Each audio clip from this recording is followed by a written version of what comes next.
So in this particular lecture we are going to talk about dihedral groups. Okay, so what is a dihedral group? So the dihedral group Dn is a group of symmetries of a regular polygon with n vertices. Clear?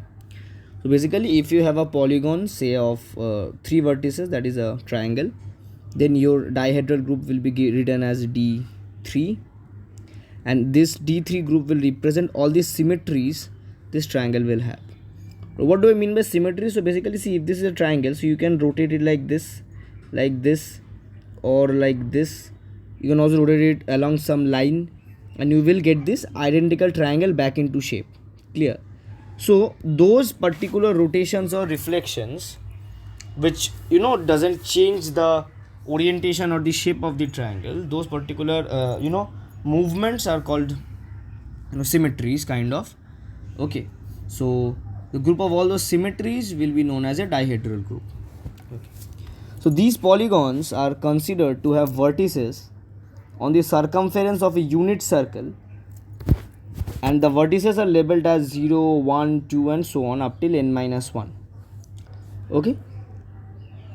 And starting at 1, 0.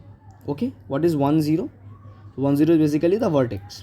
Okay, or the coordinate of the vertex basically, and proceeding counterclockwise, that is anti-clockwise, at angles in multiples of 360 over n degrees, that is 2 pi over n radians. Clear?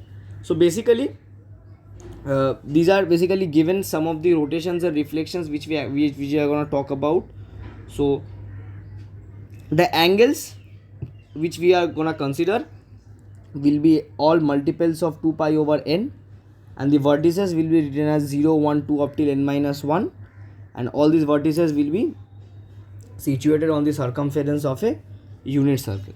Okay, there will be two types of symmetries of a n-gon, that is n-sided polygon, and they are given as rotations and reflections. So rotations are identified as r0, r1 till rn minus 1, and reflections are identified as s0, s1 till sn minus 1. Rotations are basically one rk rotation. Okay, if you represent some rk which actually depicts some rotation, the rk is a rotation of angle 2 pi k over n. Clear? And reflection is basically, so sk, sk is basically reflection about the line through the origin, a line through the origin making an angle of pi k over n with the horizontal axis. Clear? So what is reflection? Sk. So reflection sk actually depicts reflection of the particular n-sided polygon about the line through the origin, which makes an angle pi k over n with the horizontal axis. Clear? Okay. The group operation is given by composition of symmetries. If composition of symmetries, for example, if a and b are two elements of Dn, then a dot b, this will be the composition or basically operation of the group. So a dot b is given as BOA, that is to say that a dot b is the symmetry obtained by applying first a followed by b. Got it? Okay. The elements of the dihedral group Dn can be arranged in the form of matrices, which is given as any rk, that is rotation, can be represented as cos 2k pi over n minus sin 2k pi over n, sin 2k pi over n, cos 2k pi over n. Clear? And sk can be represented, that is the reflection, can be represented as cos 2k pi over n, sin 2k pi over n, sin 2k pi over n, and minus cos 2k pi over n. And from these representations we get certain properties which is given as ri times rj, or ri composition rj is ri plus j, ri composition sj is si plus j, si composition rj is si minus j, and si composition sj is ri minus j. Got it? Okay, and I and j both will be greater than 0, greater than equal to 0 and less than equal to n minus 1, and I plus j and I minus j are both computed modulo n. Clear? What is modulo n?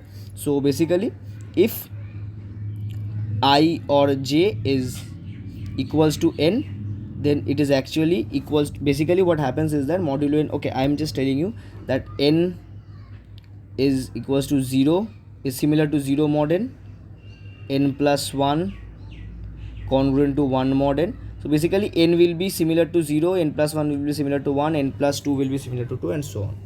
Okay, so the number will not ever exceed above n minus 1 and below 0. Clear? Okay. R0 will be the identity element, and every element will have a unique inverse. Okay, they will basically form a group. Now we will talk about the group D3. In this way you can form as many groups as you want, D4, D5, D6, Dn, any group. We will be talking about D3, the lowest possible group in this case. So this is a symmetric group of the equilateral triangle. Okay. Make it very much clear that they must be, see I have written it in the definition part also, regular polygon. Okay, they must be regular. So it is of an equilateral triangle with vertices in the unit circle at angles 0, 2 pi over 3 and 4 pi over 3. Clear? 0, 2 pi over 3 and 4 pi over 3. The matrices will be represented as R0 as 1 0 0 1, then this, then this. Okay, these will be the matrices. The rotational matrices, the reflectional matrices will be given as, you can form it on your own by using the 2k pi over n method. Then we can easily form a Cayley table for D3, which is given like this. Okay, or do you know what is a Cayley table? Operation table. Cayley table is nothing but an operation table. Operation table. Clear? So you can do this, and from this Cayley table also you can find out whether you have a basically you are able to form a group or not.